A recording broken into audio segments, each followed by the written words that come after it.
Hello, everyone, and welcome to the Poetry Salon Cast.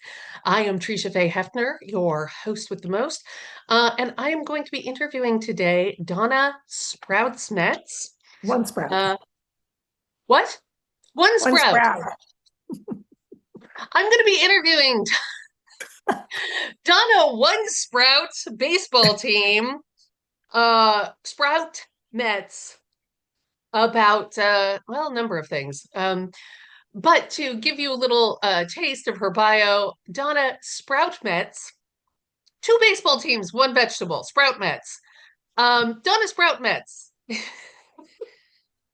says my two full-length books are to praise, nope, sorry, to phrase a prayer for peace from Wild House Publishing 2025 and general release from the beginning of the world, free verse editions 2023 and Scuttle My Balloon with Flower Conroy, which was just released from Picture Show Press in 9/2/25. Okay.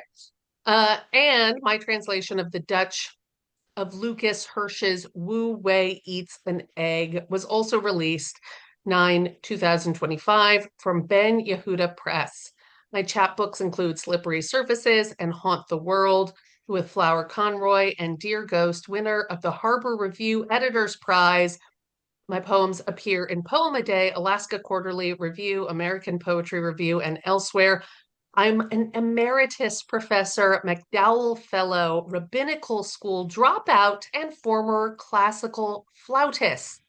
I get restless. That is Donna Sprout Metz in her own words from her bio on her website. Donna, it is such a pleasure. We're not going to be able to pretend that this was well rehearsed or anything like that because I've already made so many mistakes. But isn't that what we're here for? Is just us being authentic, and sometimes that means some mistakes. So welcome to the Poetry Salon Cast. Thank you. It's a pleasure to be here. Thank you so much. Before we get into poetry, I do have a couple questions, and I know you and I were just talking about this, but once and for all, how do we pronounce your name? Sprout as the vegetable, one, not two, and Mets as the baseball team with a Z You, instead of an S.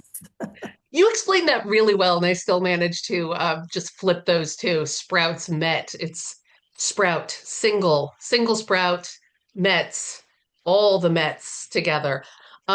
Which I think, and I really don't follow sports, but I think that's my uh, family-in-law's favorite baseball team. They're out in New York, right? The I don't Mets. follow sports. It's just that everybody knows that name. That's I do the same thing with my name because it's Trisha and people always get it wrong. So I just tell them tree. Just call me tree, like the plant, because everyone knows how to pronounce tree. Just makes life a lot easier. A But I'm lot glad you easier. said that because you've told me that before and I had forgotten it. And I was going to call you Tresha, but it's Trisha. Yeah, well, and I also know my name on the screen as it appears. It really should be the way it's spelled. You would think it's a short E sound. So sometimes I change it. But I know with people who are used to reading things and sounding out their words, it's like a really good indicator that you're just reading my name because that is how it's supposed to be. So I always joke with people that my parents didn't know how to spell my name correctly, and I rebelled against them by becoming an English teacher so I can correct everyone's spelling all the time. Uh, that's what I do. Um, I would really love to know a little bit about your background. Is this where you actually live, or is this a Zoom background? No, this is where I actually live. This is my studio. These are my husband's paintings. I'm just fascinated looking at those. They are really quite beautiful, and this looks like a very elegant place to write, and of course for people to zoom in and interview you. So, yeah, thank you for inviting me into your studio via the Zoom. And can you tell us where the studio is located? It's in Hollywood, California. Wow. No, Wow.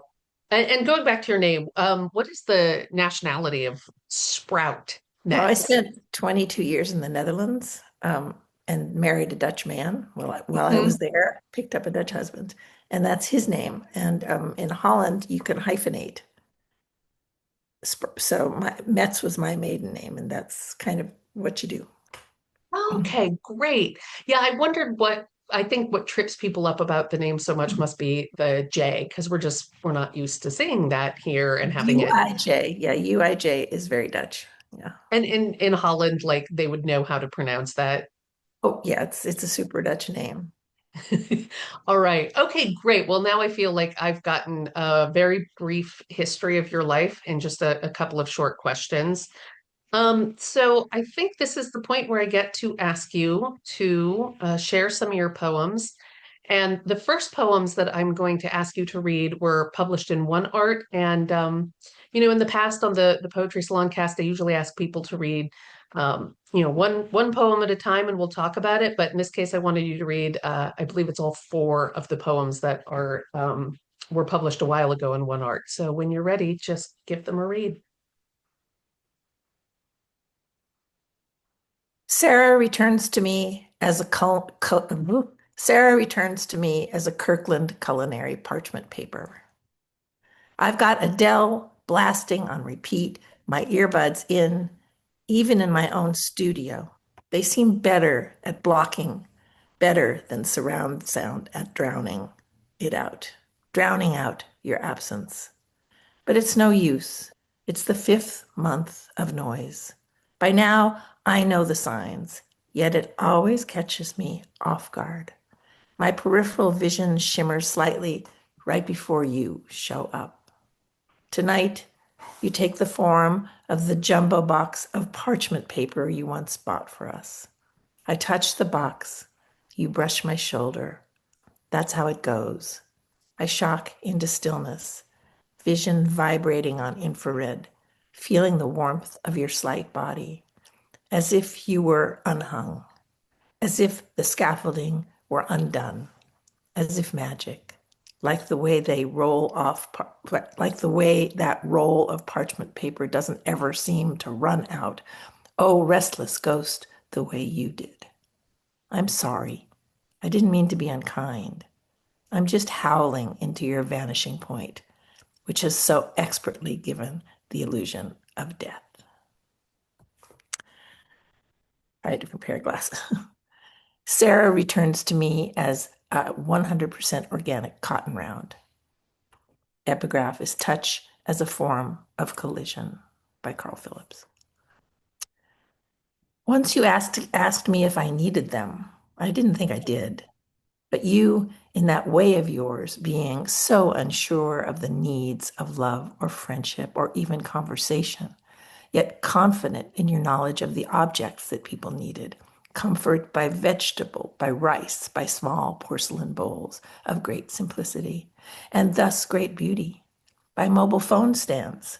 I stand before the mirror tonight, cotton in hand, and I hear cotton round in a voice that is undeniably yours, your accent, you, giving all the O's their due, their roundness. I'm a little spooked, yet glad of the visit, thinking how it might have been for you towards the end, unmedicated, hearing voice after voice after voice, or maybe after is the wrong word. So many, you once told me, and some worse than others. But what do I know? You asked me if I needed cotton rounds. Yes, I learned to need them. Sarah returns to us as a dwindling supply of active dry yeast. I carry my laptop from desk to kitchen. I paw through the refrigerator looking for what we might need, which would, of course, not be there, so I am looking for what is absent. I return to my screen. What am I missing? Baking supplies, the shopping bot suggests. Baking supplies, I murmur. My husband says he has everything he needs, except soon he will need yeast for the first time in almost 2 years. At the beginning of the pandemic, everyone decided to bake their own bread. There was no yeast to be found anywhere, no yeast to make our breads rise. Sarah found a bulk package of yeast for sale at a bakery. She was brilliant that way in her finding. We divided it up bagged it and froze it. Little bags of ascension, islands of clear speech, just waiting for us to reach into where things are frozen and revive them. Last one. Sarah returns to us as an eviscerated dog plushie, saturated with saliva. The pups worry it, fight over it, pull each other across the floor with it, jaws clenched down hard on it. It's the effigy of a doctor, a gift from Sarah. The idea being that since our daughter is a doctor, doctor, I don't need to finish that thought. Or maybe I can't. Who could understand her multitude twisty pathways to kindness? This particular toy had escaped the rubbish bin, hidden itself behind the couch, and tonight it was miraculously, if you're a dog, fished out. But what do we know of destroyed? The dogs are ecstatic over this foul shell of a thing, as if it somehow brings her back, even though they had long ago pulled out the stuffing, disemboweled the squeaky part. All right. Donna Sprout Metz, thank you so much for reading those. And do you remember roughly when those were published? It says so right at the top of this page, January 26, 2022. Okay, so that was about 4 years ago. Before we get really into the poems themselves, I am curious and I want to know, how is this for you reading so many poems at so many readings and so forth about a subject that's very personal? Like, are you I don't know. I think to ask is, are you okay with it is kind of a silly question, but how is it for you reading all these? Well, these are somewhat older poems, and I mean that I don't understand how poetry can be anything but personal. Yeah. But I mean, the the new book is all about my feelings over the war in the Middle East, and the new manuscript that I'm working on is all about the sudden death of my husband. So it's just how I roll. How does it Yeah. feel to read them? I mean, I used to. The first time I read from the new work, I could barely help myself, keep myself from crying. Yeah. Um, but I prepared. I knew you wanted me to read these, so Thank you. Thank you for reading them. And I say this all the time. It's a weird position being in, trying to help people write and edit their poems and then talk about them because there's the subject matter. And the subject matter, of course, can be so personal and vulnerable. And then there's the craft.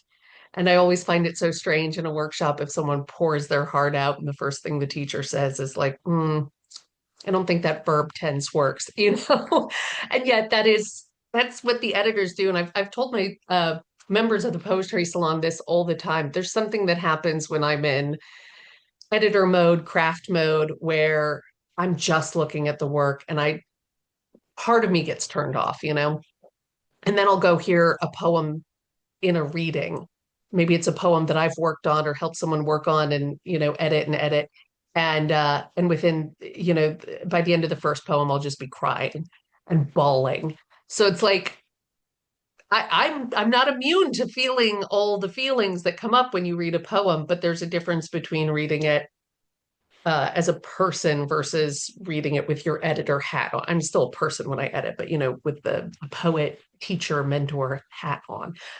So yeah, that's all just to say, like we are going to talk quite a bit about craft, but obviously there's something very sensitive and vulnerable and beautiful and personal underneath that. So I'm just very aware of that and wanted to speak that out loud.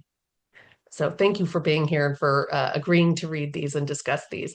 Tell me a little bit about what were the circumstances that led to these poems? oh, well, Sarah was my husband was an artist and he taught at Art Center in Otis. And every once in a while, he would bring home these stray cats, the very troubled art students. and or very brilliant art students or lovely art students anyway. Wonderful these, but Sarah was one of the stray cats. Sarah was very troubled, and Mhm. she became our friend. We would feed her, and she would come for dinner, and she would talk with us, and it was lovely. And then then the pandemic hit, and she seriously did not know what to do with herself. She wasn't making it as an artist. Yeah. And but nobody was during the pandemic. It was a tough because she was a visual artist, and Yeah. she started doing Instacart shopping for people, and she made a living. And Sarah was Korean and had this very much from her Korean mom, who we met, um, knew how to a certain way of taking care of. She was so awkward often in interactions. But Yeah. really, when she started, so she started doing our shopping because I'm immunocompromised. I couldn't go out. And so she would do our shopping. She would I think every Monday, she would call me and we would FaceTime to give her a list. Hmm. Just these were hilarious conversations that could take several hours. And then on Wednesday, she would bring the groceries and we'd sit out in the backyard, and the dogs loved her and she always brought them toys. And no matter what I suggested, she brought extra stuff. I thought you might like this Korean vegetable that I'd never heard of, which I did. And I also have a lot of allergies. So anyway, so she became our like personal shopper. And then when the pandemics, when we thought, remember when they said, oh, it's over? It was absolutely not over. But Mm. she decided that she was going to not do the shopping anymore. She was also had no more insurance, and she was schizophrenic and she was off her meds. So she was getting more and more disturbed. Yeah. And one night she came over in the middle of the night with beer, and then and was basically kind of catatonic. And we tried to get her to stay. I put her upstairs in my daughter's room, and we couldn't get her to stay. We Hmm. never saw her again, and we could not find her. She wasn't answering the phone. She wasn't. And one other friend of hers and ours finally went to find her. And that maybe this is too much information. Anyway, Yeah, she, I think the she poem was makes dead. it clear, yeah, that she the it's very challenging. I have a friend of mine who is now deceased and is was schizophrenic, and I always want to, you know, when talking about why he's deceased, it's like you could say it was the schizophrenia that is the reason he's deceased. By his own hands, he's deceased, but it's the mental illness that kind of drove his actions. You know, In society and how difficult they make it. well, and it sounds like she was off her medication because she had lost her insurance. It wasn't like That's she just right. chose. Yeah. Yeah. That is that compounds the tragedy in so many ways, I think, because like I've for some reason I my family has known a lot of people who suffer from schizophrenia, and like I've known a lot of them who willingly went off their meds. And Oh you yeah, they you hate their always men. They hate yeah, them. yeah, yeah. But then to be forced to go off your meds is Yeah. it makes it even worse. Um, Bringing it to a more logistical question, and part of why I wanted to talk to you about these poems because it gives so much pathos, but then it does leave certain things kind of open for questioning. And so, of course, I wanted to chat with you about what the backstory is of these poems. And it sounds like your daughter is the doctor. Sarah was not the doctor. You have a Right. daughter who's a My doctor. daughter is a doctor. And um, is she in Holland or is she in the United States? I'm just She's in the curious. United States. She lives in Albany right now. Okay, great. Um, so very much for sharing this. And yeah, like I said, my editor interviewer hat is on, so I am trying to think more about craft. But I'll just say, like, as a person, it's very touching and horrifying and moving to think about some of the things that happen to our friends and loved ones as a result of these things that are really none of their fault, you know. And this poem touches me because I know some people who have gone through similar experiences who I really miss as well. And I have not found a way to write about them yet, but I know I will one day. And and also this is something that really comes up for a lot of people in poetry workshop. I've been teaching poetry workshops, and I am the teacher, but I really think facilitator is better because I'm usually working with people who are older than I am, and frankly, they know a lot more about the world and have more life experience than I have. And I'm usually there just saying, like, can you put this in the present verb tense? Because I think it makes it stronger writing. But tell me about life through the stronger writing now. Um, and something that just always surprises me, Donna, is even practice poets are still asking, is it okay for me to write about these subjects? Or is it going to be just too much of a downer for the reader? Should I stop writing about this person who I lost, or that person who I lost, or that tragic circumstance? I'm just curious, what would you say to those writers, those fellow writers? I would say that you have to write what you have to write. I mean, I didn't really have a choice about this Yeah. any more than I have had a choice about the book about the war, or really a choice about the endless writing about my husband's and his death and what it's like to be a widow. How can you not? You know, I do worry about people finding it. I've always, God, who is it that has such a great poem about this? I'll think of her in a minute. I've always been too much, and I'm still too much, and I'm sorry. You know. Oh God, what's her name? Ugh. Is it Mary Oliver's drunk cousin? No, no, no. She's one of the ones who almost won the National Book Award, but didn't. I'll think of it. Okay, great. Well, just so everyone knows, there's someone who her name is not literally Mary Oliver's drunk cousin, but she's on Instagram and under the name Mary Oliver's drunk cousin.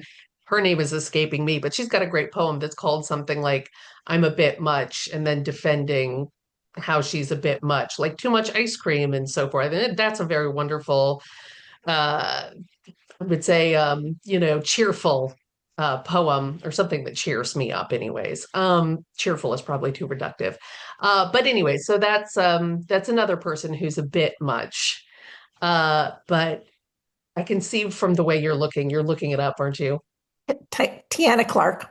Tiana Clark. Oh, great. Oh, yeah. And she's fantastic. Yeah, she is a wonderful poet. I love teaching her poems and workshop as well, facilitating the discovery of her poems because Yeah, she's pretty what can great. I do? Yeah. Um, so yeah, some of my students are asking those kinds of questions, and then they ask other questions like, well, or they'll come into workshops saying things like, I'm so sorry I'm still talking about this subject. Oh God. And fortunately, I know a lot of great books of poetry that are on like maybe an uncomfortable subject, and it's a whole book, like I think it's Elegy by Mary Jo Bang is just nothing but poems about her son and his passing through suicide. My one of my absolute favorite books of poetry by Bruce Snyder is Paradise, Indiana, and that um, collection of poems is about, among other things, I believe his cousins passing through suicide as well. So, I mean, I could point people to some wonderful, and by wonderful, I mean really well written books that show you, hey, it's okay. It's okay to have a whole book on this. Edward Uh, Hirsch. Yeah, Gabriel. oh, Gabriel by Edward Hirsch. Yeah. Well, you you were psychic and you anticipated my question. I was going to ask what books were you reading and what kind of gave you if you needed it, permission to be able to keep writing these poems. I would have to look that up for 2022, but I know what I'm reading now that gives me permission to continue writing about my husband. Yeah, please. So there's a wonderful one by Martha, what's her name? Okay, let me look it up so that I get all the names right. Um, One called What Else Could I Do? Mhm. Um, and that is by, hang on, gonna find it. List. Here we go. Um, I keep lists of these things. That's great. Yeah, just in case Trisha asks me. Huh. Okay, because what else could I do as Martha Collins? And that's about Okay. the death of her husband. Then Edward Hirsch. Hmm. The Unholy and Broken Bliss, The Holy and Broken Bliss by Alicia Ostriker is about the decline of her husband's beautiful. Yeah. The Unfolding by Rosemary Maholta Trummer is about the death of a child. It's Mm. gorgeous. And then Mm. Without, Donald Hall's Without is amazing. Mhm. So there you go. Do you want more? I'll take those for now. Uh, Okay. no, those are wonderful. Some of them have been recommended to me. Some of them I, have read one or two poems from, but others I will add to my to read list, which is so much larger than my have read list. Yeah, but So that's how that goes. yeah, that is absolutely. I tell people, if you want to get me to feel despair and overwhelmed, just send me to the poetry section of a used bookstore, any bookstore, and I'll look at that collection and just go, Ah! "There's too much. There's too much. I'll never do it. I'll never do it." But that's something I've just had to make my peace with. So yeah, thank you for those recommendations. And I should have told you. I should have warned you I was going to ask that question, so Well, you could that's have okay. had I that have a ready. list. It's right here. See, got a list. That's really good. That's very useful. Are you keeping that list like do you go back and like reference those poems again, or are you just really well organized? None of the above. I do try and keep a running list of what I've read, Hmm. which I am sometimes really bad about and sometimes good about. But Hmm.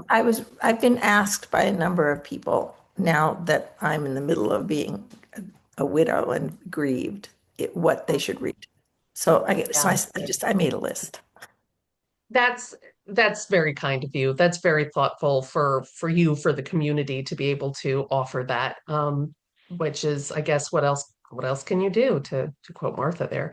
Um, I am wondering with the poems about Sarah, bringing it back to the frequently asked questions in the workshop, another thing that's always coming up is when you write a series of poems that are dwelling on a single subject like this, um, there's considering them as an individual poem, and then there's considering them as a collection. So if you were writing one individual poem, um you maybe need to explain something about the context. Well, do you want to explain that again in the second poem, the third poem, the fourth poem? Because when they run together, then sometimes that feels repetitive. And I know you have an entire chapbook uh about Sarah. So how did you work that out? Did you try to make each poem different? What was your process like?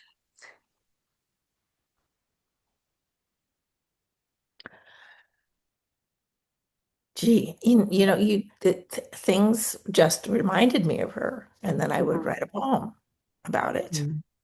Because otherwise I just was so distraught by the whole thing. I needed to find a way to come downstairs with it and with Yeah. my feelings about it and with my, love for her and my gratitude and my shock and my sadness and the fact that she was so much still in my around me. Yeah. I'm a little bit of a witch, and I just sometimes Sarah would show up, you know. I mean, Hmm. the stuff that I'm writing about her being there or talking to me are from kind of experience. Hmm.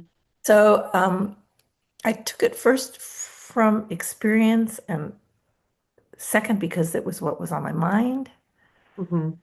and third because I can't help myself. So at some point I thought, my God, is there going to be a whole Sarah book? And then it was just, I was done. So there was a Sarah chapbook. Mm. Could you say a little bit about what that means? Like it was just done. Was there something that told you this is complete? Yeah, I wrote one really bad poem, really bad. And and then I didn't want to write about it anymore. Mm. I didn't, it wasn't, I thought I was done. But I want to come back to the question you asked about, do you have to repeat yourself? Yes, I think absolutely. I think you need to trust your readers. Hmm. They don't have to know all the facts. I mean, if you would like me to write the story of Sarah's demise, as you know, it's long. I could do that. Hmm. But that's not the. It's about of feelings. It's about poetry. It's about Mm. what elevates this to a poem. What does a poem do? And so, also in this series, which um, I mean, I always experienced it as a series, just like the poems about my husband are, a 150 poem long series currently. Um, but when I submitted them separately, I don't think I ever submitted these separately, just one. Mm. Um, one of them, the one in Bracken, was a standalone, which is not in this group. Um, so when I submit them separately, I might change a few things, Hmm. but not too much. I mean, it stands as a poem or it doesn't. We're not out there as poets fact finding. I really appreciate your saying that. That's actually different from sometimes the advice that I give, and maybe yours is more useful. Certainly, I would say more poetic. Because I tend to think, well, what's the sneakiest way you can give us the context, or give us the context in individual poems, and then when you go put them all together in a book, then you can edit them and take out anything repetitive. But I really like what you're saying here, which is trust your reader, and it's not really about the fact finding, but it's about the feeling that evokes. Like when I read these poems, Yeah.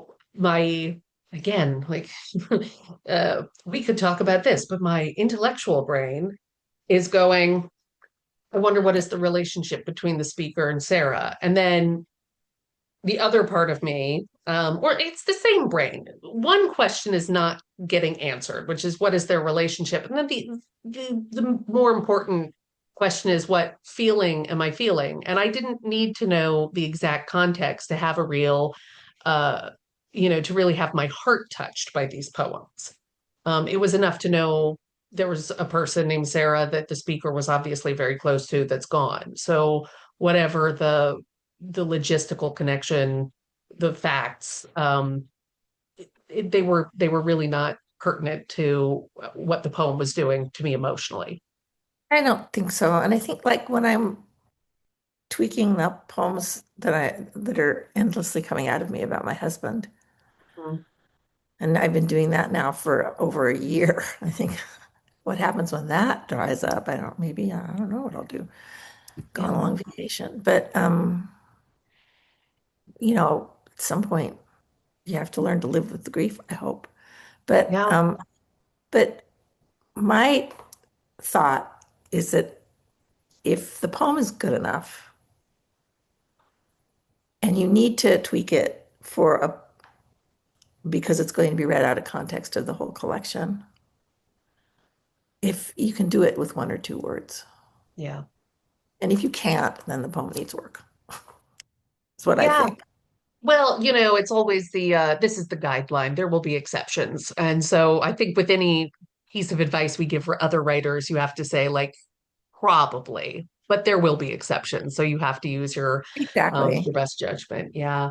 Something else that occurs to me also when people are asking like, can I write about these sad subjects? Well, it's like, I mean, the poem um, the way that I experienced reading the Sarah poems, they're certainly sad, but like what's coming through is not just grief. It's also like the love, the connection, the way that connection, really in some ways it transcends death, however you want to interpret that. And especially with the line, and I'm going to badly paraphrase it, but it's like, the vanishing point that's so um To that the that first one. really, yeah, I know the vanishing point that so confidently makes it look like death. Like it's not death, but it's making it look like it.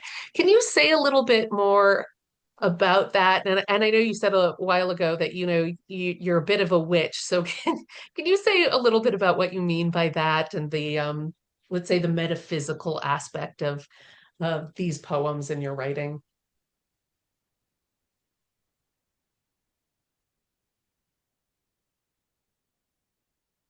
Isn't it always our task as those who are left behind to remember and yet to let go? And by me, that letting go is slow. Mm, And I know I have to. I mean, I know that spirit can't get to the other side if you don't let them go mm, in some way. Also for you, you know? yeah, And so when we had finally figured out what happened, I mean, it was a whole thing yeah. because, well, you don't need the facts, but it's kind of cool. So this friend of ours went to her apartment, Mhm. and as he was about to knock on her door, the landlord accosted him and said, she hasn't moved her car. Her car's not here. She's not here. I don't know what's going on. Anyway, the gist of it was he didn't knock, and she was probably still alive. Finally, we Yeah. got the police to go. Anyway, so all of that, it just was so present in my mind. And so, that last visit and all of that stuff. And that, but the facts of it are not the stuff of the poetry usually. Yeah. The facts of it, the difficult facts and realities of it are what so break you open, break me Yeah. open. And then the presence that I feel of the loved person is just something that only very slowly dissipates. Hmm. Hmm. How am I doing? Is this at all helpful? No, this is so good. I'm sitting here going, like, Donna, you have to know I use humor to deflect so many things. And So do I, I. yeah, reading your poems and knowing we were going to have this conversation, I had a little talk with myself, going like, okay, try to be present, try not to make jokes, try to just sit with the feelings. My therapist would be so proud of me. I think. Actually, I do too. I actually am terrible along those lines. Well, So, and I know so many poets who are like that, and it's I kind of wonder. I have poets who are very funny in real life, and then the poems, you think maybe their poems are just going to be like these witty, light, funny, but their poems can get really deep and lyrical, and it's like this whole other voice that they use in their maybe it's their moon side, their private side, or their alone side, and then their public facing side is a different thing, and they're not opposites. The moon, it keeps rotating, and sometimes it's facing this direction, it's very bright, and it's facing this direction, it's very very dark. It's the same moon, but just moving in different reflecting different things. So that's how I conceptualize it. This is really beautiful, and I am trying to just be present and talking about these beautiful poems and your practice. And Well, if here's the I'm thing. not, yeah, go ahead. I am talking about this sort of stuff on a podcast. Yeah. I mean, people are going to hear, but in polite company, this is not a discussion you're going to have, especially not if you're me, because I Mhm. am really squishy and breakable. Mm. AWP's coming up. I'm terrified. Um, yeah. But but this is the poetry is safe space for me, which is weird because then it goes out to the public. But for me, it's a safe space. It's the only place I can do this. Yeah. I'll move it on to maybe more familiar territory here, which is, Go for it. yeah, I've heard this statement from many poets. It's like, write like no one's ever going to read your writing. And then I read this Erica Jong. I'm rereading Fear of Flying, and I was looking God. up some Erica Jong quotes, and she says something about like she had trouble writing because in order for her to write, she had to feel like she had closed the whole rest of the world out and she was the only person in the world. And she had trouble dealing with that level of loneliness. And as such a social person, I will say, I mean, I'll sometimes like have the news on while I'm writing poetry because I just feel like I want a lot of noise and um I'm an extrovert, so that's where I get my energy from. Um, but at the same time, like the same week I was reading that quote, I also heard George Saunders on Colbert show saying like when he edits his work, he thinks of the reader as being someone who's just smarter and wittier and better in all ways than he is. And so he edits his work thinking like, how do I impress that person who's better than I am? And they seem like such contradictory things. So I'm just wondering for you, do you pretend no one's ever going to read it? Do you think consciously these are the readers, these are the editors, and I want to impress them? None of the above. Okay. When I'm writing, when I'm really writing, when I'm in Mhm. it, I'm just writing for me. I mean, I'm just writing because that's what's got to happen now. And Yeah. because without it, I really don't know how to get through the day. Yeah. And the harder the day, the harder. And then there are, of course, days that I can't do a fucking thing, pardon my language. And then I don't write, but I think about it all day. It's like, but for the most part, it's how I come downstairs. You used that phrase before. Can I ask, is that literal or is that like a figure of That's Winnie speech? the Pooh. Winnie the Pooh coming downstairs with Robin, bump, bump, bump. It's just how you get through life. I love that. I really, really love that. I'm going to have to use that. Um, I want to But I, extend I, that metaphor. Yeah. but I don't It, think about the reader until I edit. okay. When I think about somebody's going to maybe read this and I'm writing, I need another drink. I mean, the machine shuts down. Yeah. Yeah. Well, and I don't want to misquote or misrepresent either Erica Jong or Saunders, because Saunders was talking about his editing process specifically. Yeah. So I have no idea when he's doing the rough draft, if he's thinking of a more erudite, whatever reader, or if he's also thinking like there are no readers, I'm just here alone. But they do still seem to be such contradictory pieces of advice for writers. Either no one's ever watching or someone you really think is really impressive is they're gonna watch. But when I'm editing, Mhm. I have these recurring thoughts. Nobody's ever going to read this. I'm an unimportant poet. It's bullshit.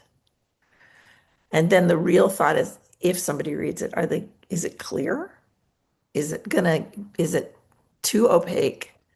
Are there enough objects in the poem? Because I could write, I could write whole metaphysical poetry with no objects. And one of my poetry partners that I work with is always saying, "Where's the teacup?"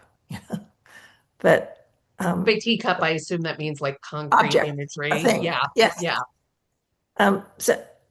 So when I'm editing, I think nobody's going to read it. If they read it, will they get it? Is this honest? And can I have another drink? I mean, those are the thoughts. Um, okay, we'll keep it, we'll move a little lighter. What's your drink preference? What's your drink choice? Oh, Jenever. It's a Dutch, it's what's called the Dutch gin, but it's nothing like gin at all because I don't like gin. Got it. Where can I get it? Can I get It's some in the US? you can. It's hard to get. I'll send you a link.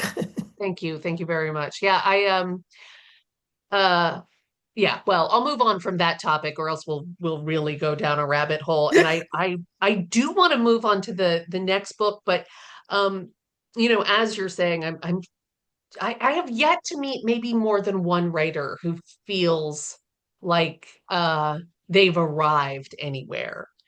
And I have some friends and people I interview on the Poetry Salon cast who also feel like, oh, I'm not an important writer.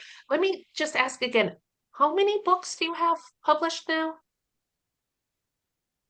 Mm, four, but well, two, and then one collaborative and one translation.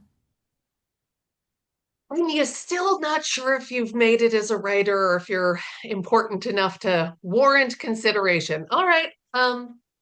I think evidence suggests otherwise, but we're all very prone to these kinds of feelings. I'm not going to try to talk you out of them. Oh, oh, girl, I get up in the morning and my first feeling is FOMO. Fear of missing out. Yes. Yeah, I know. Boy, do I. That's my dominating. Let me ask another question, a little off topic of, well, maybe it's not off topic of poetry, because Sure. I know you in your career life prior to poetry or during poetry, you're also a psychologist. What's your technical term? Is it psychoanalyst, Nope. therapist, I social was a worker? research psychologist. So I did research. I didn't do people. Well, I did research with people, but Well, that's really exciting to me. What did you research? What was your subject? health promotion and disease prevention. So behavior change, helping people to eat healthy, exercise. And in the last decades of my life in science, we're using new technologies to help people change their behavior. Did you ever use poetry to get people to change their behavior? No. Okay.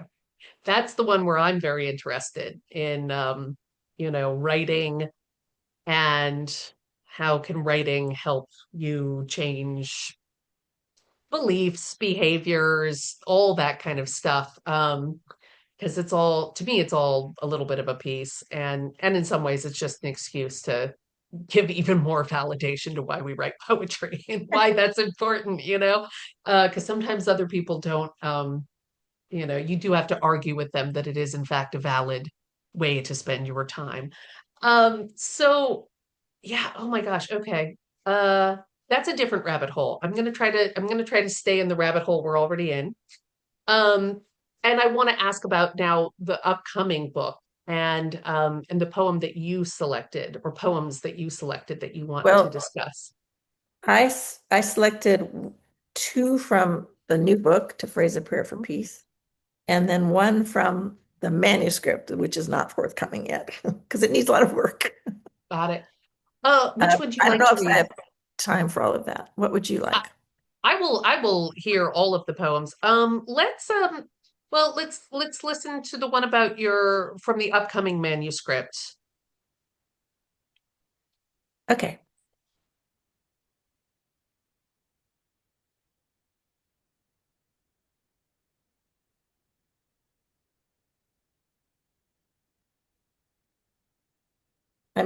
There. I'm going to read this one because it kind of goes along with the Sarah situation. So this is called The Going Out and the Coming In. after Psalm 121. I work a lot with Psalms, Mm. so that's a whole different thing we can talk about. In the early morning chill, I take the dogs into the yard, my bathrobe inadequate. It's cold. The dogs are slow. And then a warmth comes, a sliver of sunlight over my shoulder, as if your hand to keep me steady on the porch steps. The dogs look up in unison, stop their restless reconnaissance. We are in a thin place, but the portal shimmers, fades.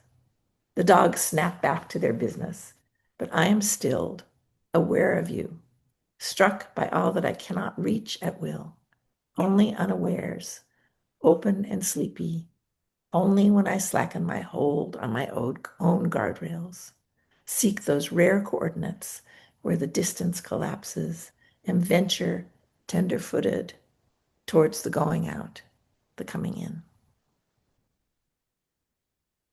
Yeah, I got to read that one earlier today in preparation for this, and I really love that ending, Yeah. the going out, the coming in. So tell me a little bit about this one. What's the backstory on this one?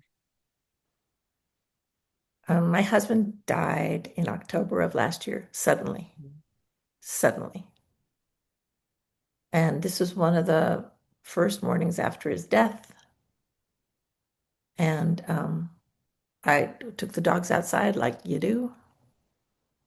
And there's just this one space in the yard that the sun come through early in the morning.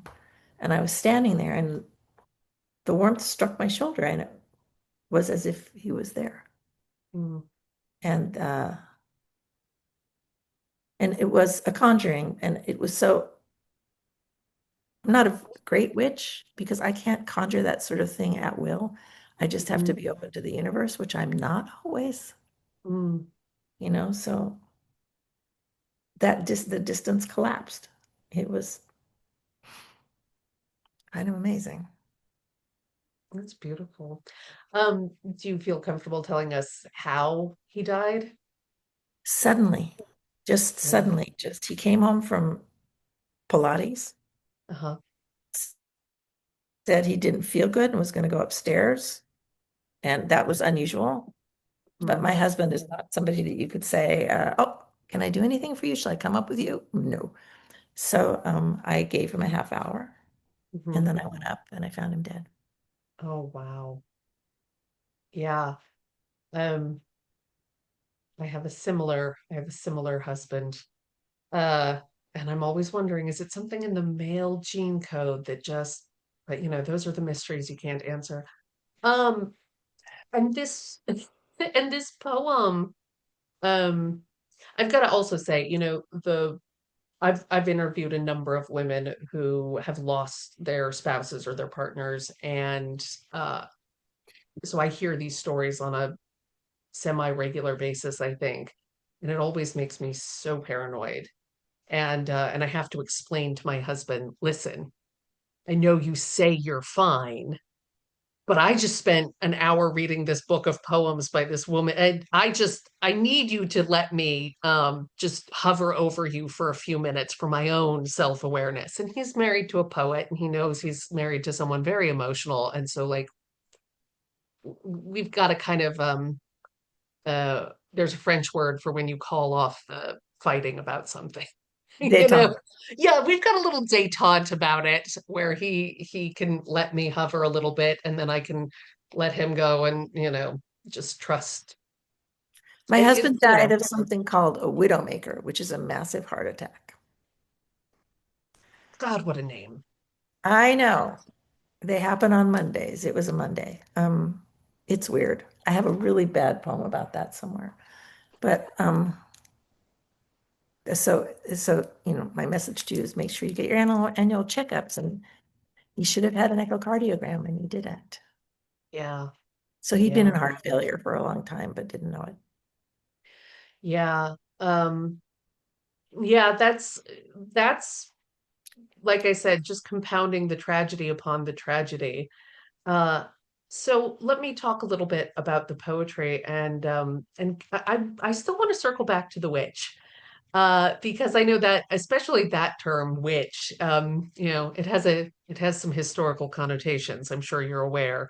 So tell me about your choice to use that term. What does it mean to you? Because I think it probably means different things to different people at different points in history. So say to me what it means to you.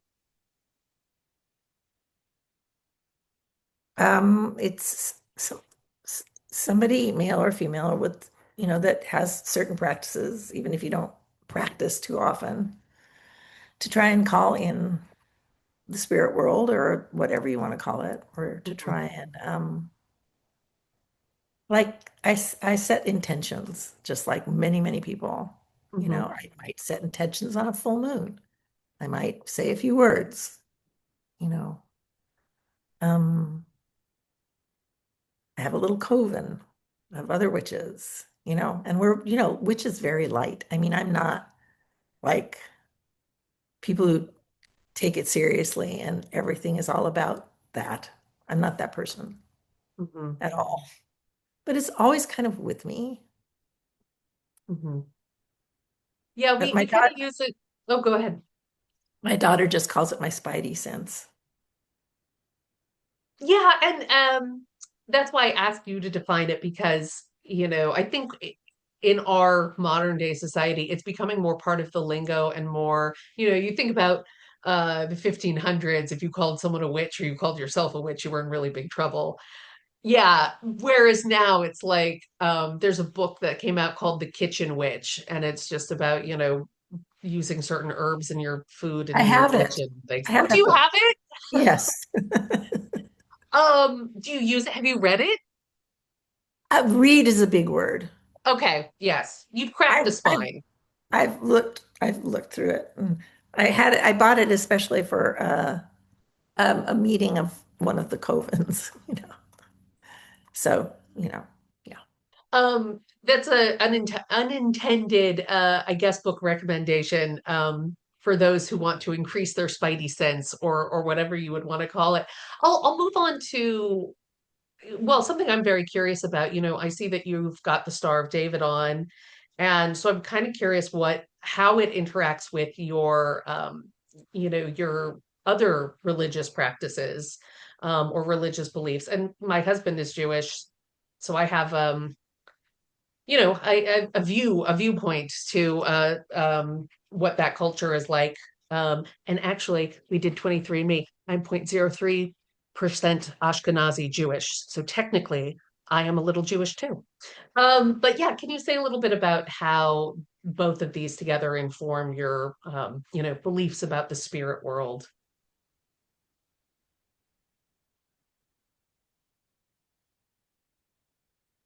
Well, Judaism is a book.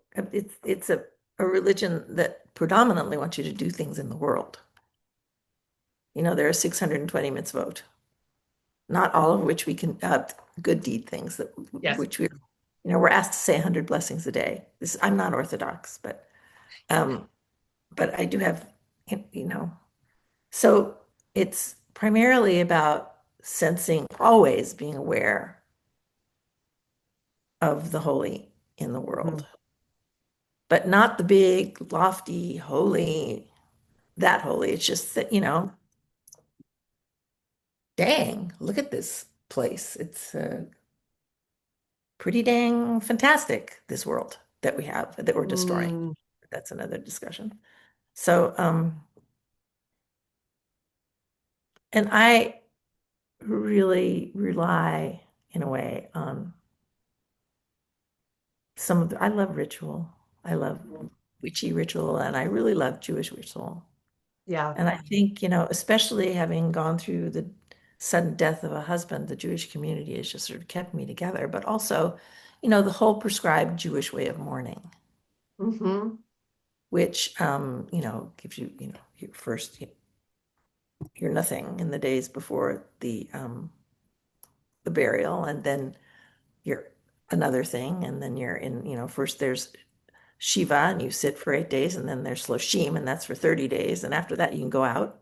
You know, I mean, you can go out after Shiva, but you can't like go to the movies or, and you can take this. I'm a Reformed Jew. I take it as lightly as I want, Mhm. but it exists, and then at 11 months you say Kaddish, and then it's really time to try and let it go. It didn't work so well for me, but it's a helpful idea. You know. Yeah. Yeah. So I appreciate that. I appreciate some of the prayers. I love the idea, although I'm really bad at doing it, of getting up in the morning and say Modeh Ani, thank you for giving me back my soul that was gone during the night. Oh, is that one? That's not one I've heard. I like that. Thank you for giving me back my soul, which was gone during the night. Yeah, I can't translate it directly for you, but it's really that you're thankful for waking up whole. Yeah. Oh, there's a prompt. Yeah, that's lovely. My husband doesn't do a lot of the practicing either. So yeah, I like I said, I know a little bit of this and a little bit of that, but it's not an in-depth course that I've been taking through my marriage. Super, Um, super but rich. um, but I do think this is a really good way to maybe take us to the next set of poems that you wanted to read. And I won't ask too much about the next set, but I do want to hear them and touch on them a bit. And they are from your most recently released collection. Yes, hold it up a little bit more. All right. To phrase a prayer for peace. Would you go ahead and read the poems that you've selected from that? It's this, I'll tell you one thing about this book is that it's really hard to just read two poems from, Okay. but I will. Um, Okay.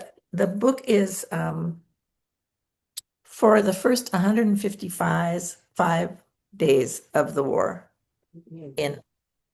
in Israel, the Israel Hamas war, Hamas war. Yeah. I was so t- taken down by it, and by the reaction of society, and by Mhm. and then what went on after that, and the horrors that we too have perpetrated. Mhm. And so that's all I could write about. I mean, that's kind of, you ask, how can you write about the same thing all the time? It's like, well, how can you not? Yeah. You So, know, hmm?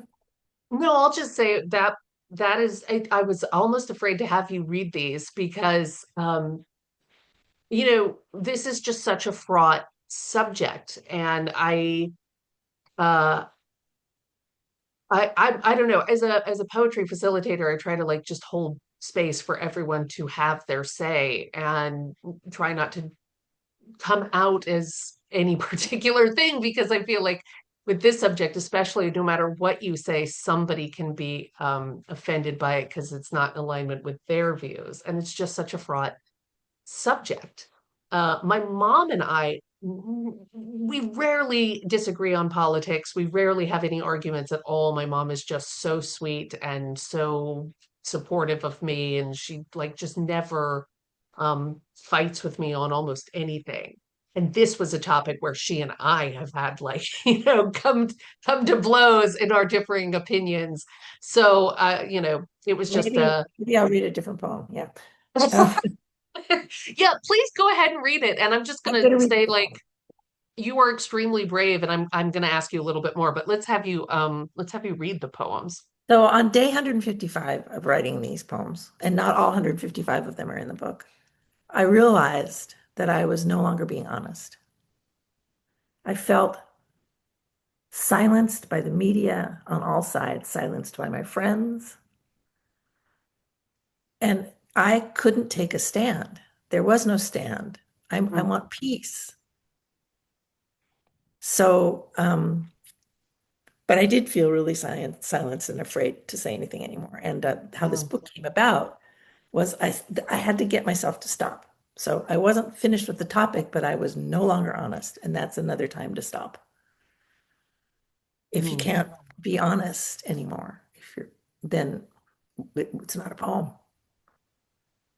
And so what I did was I put that, because I know myself. Once I got my teeth in a subject, it's something weird has to happen, like Sarah absolutely leaving the room. At some point, it was like, mm, okay, yes, I'm done. Um, so I put together the poems that I thought stood a little bit. I just made a book, and I sent it to two friends. That's it. Mhm. I said, I just need to get this off my chest. And one of them, my dear friend Laura Hogan, submitted it to a press that she's on the board of. She gave it to Wild House and they took it. And I was like, what now? Yeah, I was gonna ask you, like, how did how because the war is not over. So I mean, people who are writing about this right now, I'm always like, do you feel like you have to wait for something to be over in history before you can write the poems about it? And sounds like someone else made that decision for you. Kind of, which I'm so grateful for. My shrink said when this book came out, you're going to need a bodyguard. And I said, it's not that kind of book.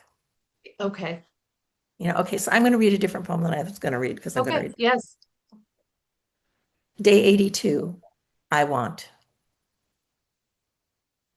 I'm spending money at our overstocked market, making a grand dinner for our guests. And yet, we can't talk about the war.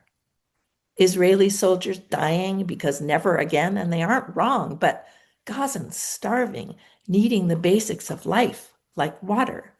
I need a poem driven by the unbearable dailiness of this time. Why can't I ask, what do you mean? Instead of wedging my own hot and sticky and urgent opinion into it. Why can't you?